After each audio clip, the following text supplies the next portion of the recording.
پدیده مقابله زحل، Saturn opposition، یکی از رویدادهای مهم نجومی است. تعریف ساده: وقتی زمین دقیقاً بین خورشید و زحل قرار بگیرد، میگیم زحل در حالت مقابله است. در این وضعیت خورشید، زمین و زحل در یک خط مستقیم قرار میگیرند. ویژگی‌های مقابل زحل: زحل درست در مقابل خورشید در آسمان شب دیده می شود. تمام شب قابل مشاهده است، از غروب تا طلوع خورشید.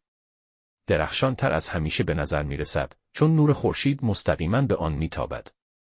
بهترین زمان برای رصد زحل و حلقه های زیبای آن با تلسکوپ است. این پدیده تقریباً هر 378 روز، حدود 1 سال و 13 روز، یک بار رخ می دهد، چون زمین سریعتر از زحل به دور خورشید می چرخد.